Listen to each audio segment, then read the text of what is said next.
सभी रीटमैन्स यानी कि आगामी शिक्षक और शिक्षिकाओं का मेरा नमस्कार। कुछ अमन ऑनलाइन क्लासेज यूट्यूब परिवार में आप सभी का स्वागत है। और रीटमैन्स एक शैक्षिक परिदृश्य से जो हमारे टॉपिक दिया गया है उसके अंदर 3 टॉपिक है हमारे। RT 2009, RT 2011, NEP new education policy 2020 यानी 2020। इनसे रिलेटेड अगर मैं लास्ट रीट की बात करूं जो 2 साल पहले हमारी रीट मेंस हुई थी, उसके अंदर 5 क्वेश्चन है वो पूछे गए थे। और यहां से उम्मीद करता हूं कि कुछ ऐसे सिलेक्टिव क्वेश्चन जहां से आपका पेपर बन जाए पूरा का पूरा, यानी कि ये 5% तैयार हो जाए, वो क्वेश्चन लेकर आया हूं। तो आशा करूंगा कि पहले क्वेश्चन से अंतिम क्वेश्चन तक आप सभी क्वेश्चनों को अटेंड करोगे, प्रत्येक क्वेश्चन का उत्तर देते हुए आगे बढ़ोगे। और यही उम्मीद है कि आप सभी शानदार तैयारी के साथ आगे बढ़ रहे होंगे। तो कम समय के अंदर अधिक क्वेश्चन भी हमें देखने, थोड़े स्पीड के साथ भी देखने। विदाउट फेस ये वीडियो है, क्योंकि फेस के साथ रहते हैं तो थोड़ा समय लगता है भाई, इसलिए। तो पहला क्वेश्चन पढ़ो और आप उत्तर दो, तब तक मैं बता दूं, क्योंकि रीट मेंस में अब समय बचा है हमारे पास, वो बचा है 17-18 दिन का। जो कुचामन ऑनलाइन क्लासेज ये एप्लीकेशन है, इस पर आपको रीट की टेस्ट सीरीज मिलेगी, रीट की टेस्ट सीरीज। और कोई बड़ी रकम नहीं है, पूरे की पूरी, यानी जैसे जीके पार्ट है, जीके पार्ट सब्जेक्ट पार्ट दोनों की, और कोई बड़ी रकम नहीं है, मात्र 51 रुपए के अंदर। भाई आपने तैयारी की है, हजारों रुपए स्पेंड किए हैं अंतिम समय में, विश्वास के साथ आप ज्वाइन करो, कंटेंट को देखो, आपको पता चल जाएगा। पहले 23 क्वेश्चन 1 से 23 तक, जहां से सर्वाधिक कम क्वेश्चन आपको देखने को मिलते हैं, ये 1 से 23 तक क्वेश्चन रहेंगे, वो आरटी 2011 के रहेंगे। राजस्थान आरटी है ना, उसके बारे में। आरटी 2011 की किस धारा के अनुसार स्थानीय प्राधिकारी अपनी अधिकारिता के अधीन सभी बालकों का घरेलू सर्वेक्षण के माध्यम से उनके जन्म से 14 वर्ष की आयु प्राप्त करने तक का एक अभिलेख रखेगा? बहुत ही प्यारा क्वेश्चन है और सीधा एग्जाम की दृष्टि से बनता है। और इसमें नियम है, जो नियम 9 है भाई, नियम 9, रूल नंबर 9। अगला क्वेश्चन, शिक्षा का अधिकार अधिनियम आरटी का राजस्थान में क्या नाम है? राजस्थान में इसका नाम है राजस्थान निशुल्क और अनिवार्य बाल शिक्षा का अधिकार नियम 2011, यानी कि ऑप्शन 1 सही रहेगा।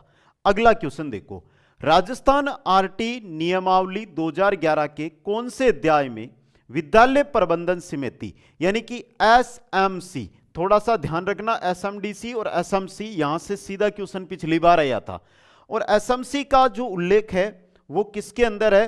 तो एसएमसी का जो उल्लेख है वो है अध्याय 2 में, अध्याय 2 के अंदर। नेक्स्ट, राजस्थान सरकार द्वारा राजस्थान आरटी नियमावली 2011 की अधिसूचना कब जारी की गई थी? इसकी अगर अधिसूचना मैं बताऊं तो अधिसूचना जारी की गई थी 29 मार्च 2011 से, 29 मार्च 2011 को दोस्तों। अभी अगला क्वेश्चन बनेगा यहां से, ये लागू कब हुआ था? तो एक बार जो भी लाडले जुड़े हुए हैं कमेंट करके बता दो मेरे को, ये लागू कब हुआ था? सबको पता होना चाहिए ये तो, कमेंट करके बताओ लागू कब हुआ था। राज्य सरकार या किसी स्थानीय प्राधिकारी के स्वामित्वाधीन किसी विद्यालय की प्रबंध समिति विशेष प्रशिक्षण की अपेक्षा करने वाले बालकों की पहचान करेगी और उनके लिए विशेष प्रशिक्षण की व्यवस्था करेगी। इस प्रशिक्षण की अवधि कितनी होती है? बताइएगा भाई। तो इस प्रशिक्षण की जो अवधि है वो न्यूनतम 3 माह होती है और अधिकतम 2 वर्ष तक होती है। न्यूनतम 3 माह, अधिकतम 2 वर्ष। नेक्स्ट है, राजस्थान निशुल्क एवं अनिवार्य बाल शिक्षा अधिकार नियम 2011 के अनुसार प्राथमिक विद्यालय किनको माना गया है? प्राथमिक विद्यालय माना गया कक्षा 1 से 5 तक शिक्षा देने वाले विद्यालय को। Next question, Rajasthan RT act नियमावली 2011 में कितने भाग व नियम है दोस्तों? कितने भाग है? नियम बोल दो, अध्याय बोल दो, एक ही बात है। कितने हैं? तो 10 भाग 29 नियम, 10 भाग और 29 नियम दोस्तों। समझ गए सभी साथी मेरे? आ गया समझ में? आगे चलो फिर। राजस्थान में आरटी एक्ट 2011 कब लागू किया गया? राजस्थान में यह लागू कब हुआ था? मैंने आपसे पूछा था, आपका उत्तर मात्र और मात्र 1 बच्चे का आया है भाई। क्यों आया है? क्योंकि मेरे को पता है, मैं हर वीडियो में 2-3 क्वेश्चन पूछता हूं, कमेंट कोई नहीं करता है। अभी आगे और पूछ लूंगा, आप कर दो तो बता देना। 1 अप्रैल 2011 को दोस्तों। अगला क्वेश्चन, आरटी नियम 2011 के अनुसार अध्यापकों के लिए शिकायत निवारण तंत्र स्थापित किया जाता है। कहां पर स्थापित किया जाता है? तो देखो, ब्लॉक स्तर पर और जिला स्तर पर, ग्राम स्तर पर नहीं होता है और राज्य स्तर पर भी नहीं होता है। ए व बी यानी कि ऑप्शन 1 आपका सही रहेगा। अगला क्वेश्चन है, राजस्थान आरटी नियमावली 2011 के अनुसार विद्यालय में छात्र को प्रवेश देते समय आयु के लिए निम्न में से कौन से दस्तावेज है वो मान्य होंगे? भाई वह दस्तावेज जो मान्य होंगे उनमें देखो, जन्म प्रमाण पत्र होगा, आंगनबाड़ी का अभिलेख होगा, अस्पताल या सहायक नर्स का रजिस्टर या रिकॉर्ड होगा, ये तीनों।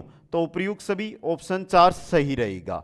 आगे देखो, राजस्थान आरटी नियमावली 2011 में अध्यापकों के लिए शिकायत निवारण तंत्र कौन से नियम में निर्धारित है?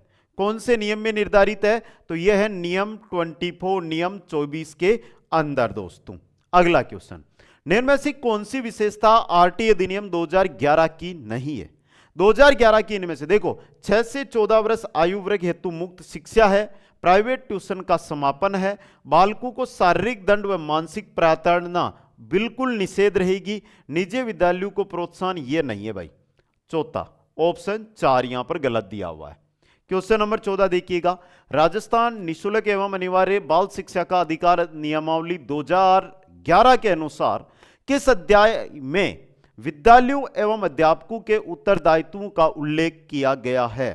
तो यह उल्लेख मिलता है अध्याय 5 के अंदर, विद्यालय और अध्यापकों के उत्तरदायित्व है। राजस्थान निःशुल्क एवं अनिवार्य बाल शिक्षा का अधिकार नियम 2011 को राजपत्र में प्रकाशन कब किया गया? इसका राजपत्र में जो प्रकाशन हुआ था वो 30 मार्च 2011 को हुआ था। घोषणा कब हुई थी? 29 मार्च को। 30 मार्च को ये राजपत्र के अंदर आ गया था। आगे देखो, निम्नलिखित में से आरटी नियम 2011 असुमेलित है। भाग और नियम कौन से असुमेलित है वो आपको बताने हैं दोस्तों। बहुत ही अच्छा है ये आपके लिए। पहला देखिएगा, यहां पर है शिकायत निवारण नियम 24 व 25, विद्यालय प्रबंधन समिति नियम 3 से 5, बाल अधिकारों का संरक्षण 22 और 23 जो नियम है, नियम नंबर 22 और 23, इन दो नियमों के अंदर पाठ्यचर्या और प्रारंभिक शिक्षा है उसके बारे में बताया गया है। तीसरा गलत है, निःशुल्क एवं अनिवार्य शिक्षा का अधिकार यह दिया गया नियम 6 के अंदर। अगला क्वेश्चन देखो, राजस्थान निःशुल्क एवं अनिवार्य बाल शिक्षा का अधिकार नियम 2011 के बारे में कौन सा कथन सत्य नहीं है? जो सत्य नहीं है वो आपको यहां पर बताना है। देखो भाई, इसे 29 मार्च 2011 को अधिसूचित किया गया, राजपत्र में 30 मार्च 2011 को प्रकाशन किया गया, इसे 1 अप्रैल 2011 से लागू किया गया, इसे राजपत्र में 31 नहीं 30 मार्च, देखो ये ऊपर दिया रखा आपको, तो चौथा गलत है, बाकी तीनों सही है। नेक्स्ट है, आरटी नियमावली 2011 के अनुसार रेगिस्तानी, पहाड़ी व छितराई हुई जनसंख्या वाले क्षेत्रों में न्यूनतम कितनी जनसंख्या व 6 से 11 वर्ष तक के न्यूनतम कितने बालक होने पर कक्षा 1 से 5 तक का विद्यालय स्थापित किया जा सकता है? अच्छा क्वेश्चन है भाई। पहला देखो, न्यूनतम जनसंख्या 150 व्यक्ति, 6 से 11 वर्ष तक के आयु वर्ग के न्यूनतम 20 बालक। पहला भी सही है, दूसरा भी सही है, तीसरा भी गलत है और चौथा भी गलत है। तो ए व बी दोनों, ऑप्शन 1 सही रहेगा, ए व बी दोनों। नेक्स्ट, राज्य सरकार और स्थानीय प्राधिकारी के उत्तरदायित्व का उल्लेख राजस्थान नियमावली 2011 के किस नियम में मिलता है? किस नियम में मिलता है? नियम 8 के अंदर। नेक्स्ट, राजस्थान में निःशुल्क एवं अनिवार्य बाल शिक्षा अधिकार अधिनियम लागू करने की दृष्टि से जिन नियमों को बनाया गया उसका शीर्षक क्या था? उसका शीर्षक था राजस्थान निःशुल्क एवं अनिवार्य बाल शिक्षा का अधिकार नियम 2011 दोस्तों। ऑप्शन 2 सही रहेगा। अगला है, आरटी 2011 के किस नियम में उल्लेख किया गया है कि कमजोर वर्ग और अलाभप्रद समूह के बालकों का प्रवेश आरटी 2009 की धारा 12 की उपधारा 1 के अनुसार बालक का प्रवेश लॉटरी द्वारा किया जाएगा या राज्य सरकार द्वारा समय समय पर दिए गए निर्देशों के अनुसार किया जाएगा? क्वेश्चन को 2 बार पढ़ लो, क्वेश्चन को 3 बार पढ़ लो या 4 बार पढ़ लो, उत्तर सही आना चाहिए। जो बात है कि एक बालक का प्रवेश है लॉटरी या राज्य सरकार द्वारा जो निर्देश होगा, इनकी जानकारी दी गई है नियम 10 के अंदर। किसमें? नियम 10 के अंदर। नेक्स्ट है आरटी 2011 के अनुसार राज्य सलाहकार परिषद के गठन एवं कर्ते के बारे में कौन सा कथन असत्य है? जो असत्य है वो आपको यहां पर बताना है दोस्तों। पहला है परिषद में अध्यक्ष सहित 15 सदस्य होंगे। परिषद की 2 बैठकों के मध्य अधिकतम 4 माह का अंतर हो सकता है। अधिकतम 3 माह का अंतर होगा यहां पर, 3 माह का। यह गलत है आपका। परिषद में 1/3 सदस्य महिलाएं होगी। परिषद में कम से कम 3 सदस्य ऐसे व्यक्ति होंगे जो अनुसूचित जाति, अनुसूचित जाति, अनुसूचित जनजाति और अल्पसंख्यक वर्ग से होंगे दोस्तों। आगे देखो, राजस्थान सरकार द्वारा आरटी 2009 की कौन सी धारा के अंतर्गत 29 मार्च 2011 को राजस्थान निशुल्क एवं बाल शिक्षा का अधिकार नियम 2011 पारित किया गया? यह पारित किया गया था धारा 38 के अनुसार। आगे चलिएगा, नई शिक्षा नीति 2020 आ गई है भाई, यानी कि अब आएगी न्यू एजुकेशन पॉलिसी, जहां से रिलेटेड जो भी क्वेश्चन बनेंगे वो इस सेशन के अंदर हम देखने वाले हैं। और अब यानी कि 24 से लेकर 47 तक जो क्वेश्चन चलेंगे वो आपके एनईपी पर चलेंगे, न्यू एजुकेशन पॉलिसी पर चलेंगे। नई शिक्षा नीति 2020 में किस वर्ग से व्यावसायिक कक्षाएं शुरू होगी? किस वर्ग से जो व्यावसायिक कक्षाएं हैं ये शुरू हो जाएगी, यह आपसे पूछा गया है दोस्तों। कक्षा 6 से। भारत में अब तक कितनी बार शिक्षा नीति बनाई गई है? कितनी बार? 3 बार। कितनी बार? 3 बार। नेक्स्ट, एनईपी का पूरा नाम क्या है? एनईपी का पूरा नाम क्या है? तो देखिएगा, national education policy. National education policy दोस्तों।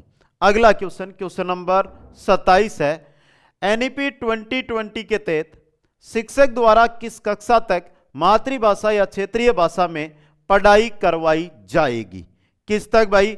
तो सही रहेगा कक्षा 5 तक। नेक्स्ट क्वेश्चन है, जेंडर इंक्लूजन फंड संबंधित है? किससे संबंधित है? एनईपी 2020 से। नेक्स्ट है, राष्ट्रीय शिक्षा नीति, national education policy, new education policy आप बोल सकते हो। 2020 लागू करने वाला देश का पहला राज्य कौन सा है? किस राज्य ने पहले लागू की थी? कर्नाटक ने। किसने की थी बेटा? कर्नाटक ने सबसे पहले लागू की थी। Important question. आगे देखो भाई, यशपाल समिति का उद्देश्य था, क्या था? बिना बोझ शिक्षा। बिना बोझ शिक्षा। नेक्स्ट है, भारत की तीसरी शिक्षा नीति कब जारी की गई? 2020 में, 2020 के अंदर दोस्तों। अगला क्वेश्चन है, देश की नई राष्ट्रीय शिक्षा नीति 2020 के अनुसार शिक्षा पर सकल घरेलू उत्पादन का कितना प्रतिशत निवेश किया जाएगा? 6%। कितना? 6%। नेक्स्ट है, कस्तूरी रंगन समिति द्वारा प्रस्तुत रिपोर्ट को केंद्रीय मंत्रिमंडल द्वारा कब मंजूरी दी गई? कब मंजूरी दी गई थी? 29 जुलाई 2020 को। नेक्स्ट है, राष्ट्रीय शिक्षा नीति 2020 को कितने भागों में बांटा गया है? इसको कितने भागों में बांटा गया है? 4 भागों में। कितने भागों में? 4 भागों के अंदर। नेक्स्ट है, किस वर्ष शिक्षा मंत्रालय का नाम बदलकर मानव संसाधन विकास मंत्रालय कर दिया गया? किस दिन बदला गया था ये नाम? ये बदला गया था 1985 के अंदर। नेक्स्ट है, किसके माध्यम से भारत को वैश्विक ज्ञान महाशक्ति बनाना है? किसके माध्यम से बनाना है भाई? तो ये बनाना है गुणवत्ता, नवाचार और अनुसंधान, तीनों के माध्यम से।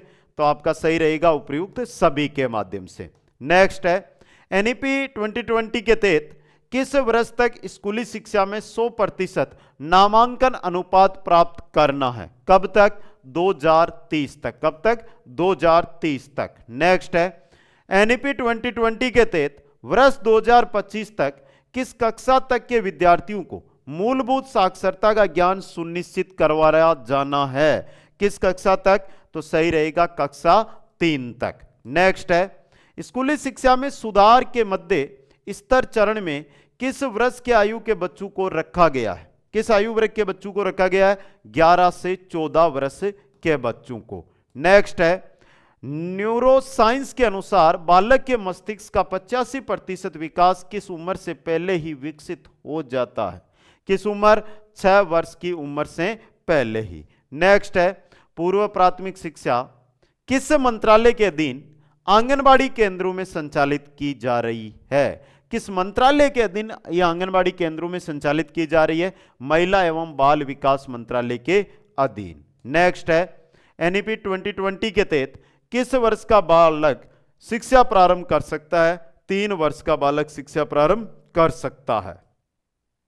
किस वर्ष तक 3 से 6 वर्ष की उम्र के सभी बच्चों को निःशुल्क, सुरक्षित, उच्च गुणवत्तापूर्ण और विकास के लिए उपयुक्त देखरेख और शिक्षा मुहैया कराने का लक्ष्य है? तो 2030 तक, 2030 तक। नेक्स्ट है, एनईपी 2020 के तहत दिव्यांगों के लिए कितनी क्षेत्रीय भाषाओं में ई पाठ्यक्रम को विकसित कराने का प्रावधान किया गया है भाई? 8 भाषाओं में। कितनी भाषाओं में? 8 भाषाओं के अंदर। अगला क्वेश्चन, क्वेश्चन नंबर 45 है, निम्नलिखित में से एनईपी 2020 के बारे में सत्य कथन है वो बताना है। इसके तहत पूर्व प्राथमिक कक्षाओं में भाषा व गणित पर जोर दिया जाएगा। इसके तहत बच्चों के उत्तम स्वास्थ्य के लिए पौष्टिक नाश्ते यहां पर वह आहार की व्यवस्था का प्रावधान किया गया है। इसके तहत प्रत्येक शिक्षक स्वयं व्यवसायिक विकास के लिए स्वेच्छा से प्रत्येक वर्ष 50 घंटों के सतत व्यवसायिक विकास कार्यक्रम में भाग लेंगे। तो तीनों ही सही है, उपयुक्त सभी कथन सत्य हैं, ऑप्शन 4 सही रहेगा। आगे देखो, एनईपी 2020 के तीन भाषा फॉर्मूला में पढ़ाई करवाई जाएगी। वो 3 भाषाएं हिंदी, अंग्रेजी और स्थानीय जो क्षेत्रीय भाषा है वो तीनों रहेगी। तो उपयुक्त सभी ऑप्शन 4 ये तीनों भाषाएं है दोस्तों। नेक्स्ट है, ECCIM शिक्षकों को प्रशिक्षित करने के लिए NCERT द्वारा कितने माह व वर्षों का डिप्लोमा करवाया जाएगा? यह भी क्वेश्चन इंपॉर्टेंट है। तो 6 माह एवं 1 वर्ष। तो यहां पर देखिएगा NCERT द्वारा कितने माह, 6 माह का, वर्षों की बात करें तो 1 वर्ष का डिप्लोमा है वो ECC में लागू रहेगा। जो भी मेरे साथी पूर्व प्राथमिक शिक्षिकाएं बनने चाहती है वो सभी ध्यान दें, ECC का जो कोर्स है वो यहां पर बताया गया है। नेक्स्ट है, 1992 में UNO द्वारा घोषित बाल अधिकार चार्टर में 18 वर्ष के आयु वाले बच्चों को शामिल किया गया। भारत ने इस चार्टर पर कौन से स्थान पर हस्ताक्षर किए थे? बहुत ही इंपॉर्टेंट और शानदार जानदार क्वेश्चन आपकी स्क्रीन पे है। आशा यही रहेगी कि सभी साथी इसका उत्तर दे देंगे भाई। दे दो भाई, 135वें स्थान पर रहा था। नेक्स्ट है, आरटी एक्ट 2009 राज्यसभा द्वारा कब पारित किया गया था? 20 जुलाई 2009 को। 20 जुलाई 2009 को यह राज्यसभा के द्वारा पारित किया गया था। क्वेश्चन नंबर 50 है, कक्षा 6 से 8 तक कितने कार्य दिवस तथा शिक्षण घंटे निर्धारित किए गए? 6 से 8 की अगर मैं बात करूं तो 220 शिक्षण दिवस और 1000 घंटे, 1000 घंटे न्यूनतम रहेंगे यहां पे। आगे देखो, विद्यालय में कक्षा 6 से 8 में 100 से अधिक बालकों को प्रवेश दिया गया है, तो कितने अंशकालीन शिक्षक होंगे? कितने शिक्षक होंगे? 3। कितने होंगे? 3। नेक्स्ट, शिक्षक द्वारा प्राइवेट ट्यूशन पर रोक का प्रावधान आरटी एक्ट 2009 की किस धारा में है? किस धारा के अंदर है? धारा 28 यानी धारा 28 के अंतर्गत। नेक्स्ट है, आरटी एक्ट 2009 की किस धारा में शिक्षकों की नियुक्ति के लिए योग्यताएं, अर्हताएं और सेवा शर्तें निर्धारित है? किसके अंदर है? धारा 23 के अंदर। धारा 23 के अंदर। नेक्स्ट है, निःशुल्क एवं अनिवार्य शिक्षा का बालकों का अधिकार 2009 के अंतर्गत किसी भी अध्यापक को निम्न में से किस कार्य के लिए नहीं लगाया जा सकता है? किस कार्य के लिए नहीं लगाया जा सकता? देखो, 10 वर्ष पश्चात होने वाली जनगणना, आपदा राहत कार्य, चुनाव संबंधी कार्य प्लस पोलियो कार्यक्रम में अध्यापक को नहीं लगाया जा सकता है। ऑप्शन 4 सही रहेगा। अगला क्वेश्चन देखिएगा और क्वेश्चन को पढ़कर अपना उत्तर है वो कमेंट में डालिएगा। क्वेश्चन क्या है उसको पढ़ो। शिक्षा का अधिकार अधिनियम 2009 में एक अध्यापक को निम्न में से कौन से दायित्वों को पूरा करना ही होगा भाई? चाहे कुछ भी हो जाए, ये दायित्व तो उसको पूरे करने पड़ेंगे। देखो, विद्यालय में नियमित रूप से समय पर उपस्थिति, पाठ्यक्रम का संचालन कर पूरा करवाना, संपूर्ण पाठ्यक्रम को निर्धारित समय पर पूरा करना, उपयुक्त सभी होंगे ये। तो 4 नंबर ऑप्शन। संविधान के कौन से संशोधन के तहत संसद द्वारा शिक्षा के अधिकार को व्यक्ति के मूल अधिकार के रूप में सम्मिलित किया गया है? किसके तहत? तो देखो ये रहा 86वां संविधान संशोधन अधिनियम 2002। आगे देखिएगा, नेक्स्ट है कोठारी शिक्षा आयोग का गठन कब हुआ? कोठारी शिक्षा आयोग है, इसका गठन हुआ था 1964 में। नेक्स्ट क्वेश्चन है विद्यालय में विद्यालय विकास योजना किसके द्वारा तैयार की जाती है? किसके द्वारा? विद्यालय प्रबंध समिति के द्वारा। नेक्स्ट है आरटी एक्ट 2009 में समुचित सरकार का अर्थ है। समुचित सरकार मतलब केंद्र सरकार, राज्य सरकार व संघ राज्य क्षेत्र की सरकार, केंद्र शासित प्रदेश होते ना, उनकी सरकार। नेक्स्ट निःशुल्क एवं अनिवार्य बाल शिक्षा का अधिकार अधिनियम 2009 भारतीय संविधान के किस मूल अधिकार में शामिल है? किसमें शामिल है? स्वतंत्रता के अधिकार में। नेक्स्ट है भारतीय संविधान में शिक्षा किस सूची का विषय है? तो शिक्षा समवर्ती सूची का विषय। किसका है? समवर्ती सूची का। नेक्स्ट है एक प्राथमिक विद्यालय में कुल 25 विद्यार्थियों का नामांकन है। आरटी एक्ट के अनुसार विद्यालय में न्यूनतम शिक्षकों की आवश्यकता होगी। कितने आवश्यकता होगी भाई? 2 शिक्षकों की। अगला क्वेश्चन है आरटी एक्ट 2009 की किस धारा में उल्लेख किया गया है कि कक्षा 3 से 6 वर्ष के बच्चों के लिए आंगनबाड़ी या बालवाड़ी खोली जाएगी? बताओ भाई। धारा 11 में, धारा 11 में। नेक्स्ट है शिक्षा का अधिकार अधिनियम 2009 में क्रियान्वयन के बाद कक्षा कक्ष आयु के अनुसार अधिक समझातीय है दोस्तों। नेक्स्ट है आरटी के वास्तविक जनक माने जाते हैं आरटीई, और इसके वास्तविक जनक कौन माने जाते हैं? वास्तविक जनक माने जाते हैं उन्नीकर्षण। कौन माने जाते हैं? उन्नीकर्षण माने जाते हैं दोस्तों। तो ये थे आपके 65 क्वेश्चन। आपको कितने क्वेश्चन आ रहे थे एक बार कमेंट करके जरूर मेरे को बता दीजिएगा। अब मैं बात कर लेता हूं कि आपको कुचामन ऑनलाइन क्लासेज जो एप्लीकेशन है ये प्ले स्टोर से अपने मोबाइल के अंदर इंस्टॉल करनी है, कोई चार्ज नहीं लगता है। इंस्टॉल करके ओपन करके रजिस्ट्रेशन करना है। रजिस्ट्रेशन करके कहां जाना है? टेस्ट सीरीज का जो फोल्डर है उसके अंदर जाना है, और टेस्ट सीरीज के अंदर आपको रीट मेंस की टेस्ट सीरीज मिलेगी। कितने रुपए में? मात्र 51 रुपए के अंदर। कितनी मिलेगी? 20 प्लस टेस्ट आपको मिलेंगे। प्रतिदिन एक टेस्ट दोगे तो एग्जाम्स तक आप आराम से उनको अटेंड भी कर लोगे दोस्तों। तो आज के क्वेश्चन कैसे लगे? आपका सब्सक्राइब वाला, आपका लाइक वाला, आपका शेयर वाला जो बटन होगा वही बताइएगा दोस्तों। तो कमेंट कर भी करना है, लाइक और शेयर भी करना है, चैनल को सब्सक्राइब भी करना है। फिर मिलेंगे नेक्स्ट क्लास के अंदर। अगर इसी प्रकार और क्वेश्चनों की आवश्यकता है आरटी 2009, आरटी 2011 या एनईपी 2020 से रिलेटेड, तो आप कमेंट करके मेरे को जरूर बताएं। जय हिंद, जय भारत, जय जय राजस्थान।